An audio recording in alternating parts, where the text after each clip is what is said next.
Tanggalin ko na ngayon yung timing chain.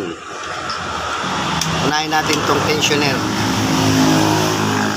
Ito ang kanyang tensioner.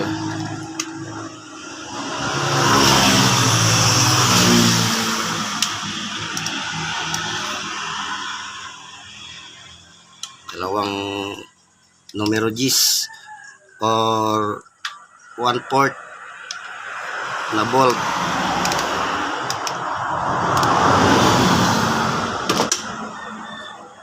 Ito ang nag-ihigpit ng kadena, itong tensioner na ito. Yan ang tinatawag na timing chain tensioner, para yung kadena humigpit. Yun, naglalaro yan, pumitik na.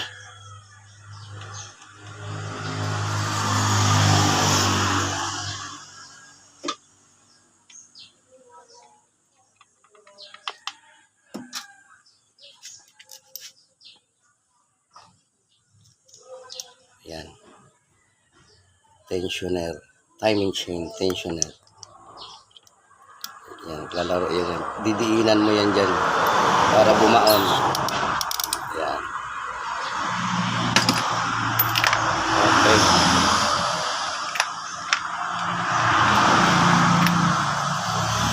Next, itong kanyang stopper.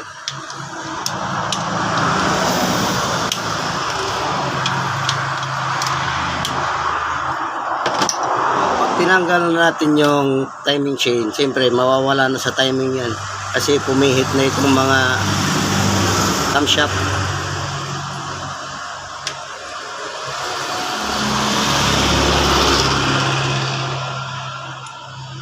Alis natin tong timing guide, ano pa ito, timing chain guide.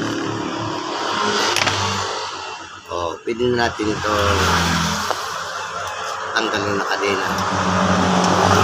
Ayan, haba. Alright, sunod natin itong timing guide kasi aangat natin yung cylinder head, so kasama ito dito, patornilyo madil, dalawang bolt ito, sa ilalim yung isa pero dukot naman dito.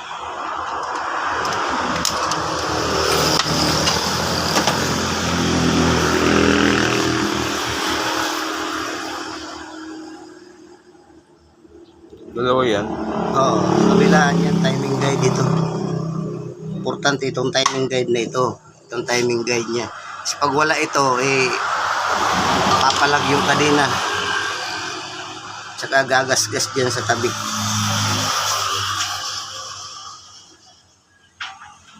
Kabilaan ito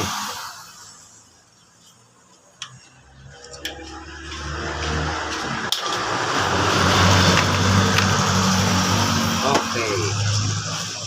Next na tayo. Dito na tayo next sa camshaft. Tanggal tayo ng dalawang camshaft. Yung mga camshaft up. Yeah, apat mo. Tanggalin natin itong mga camshaft cap.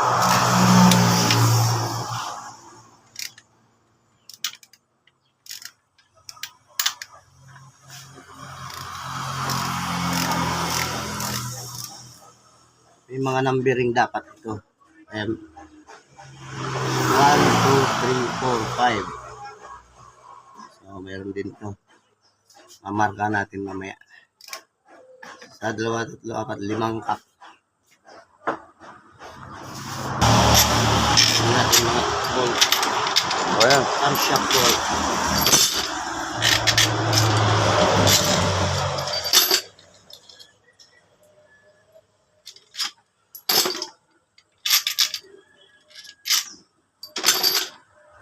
Ito lang isa.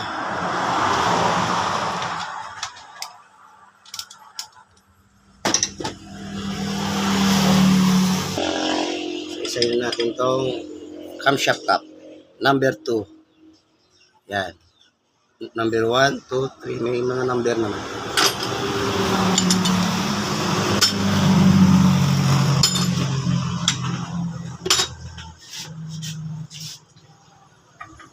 last one. 6 house camshaft.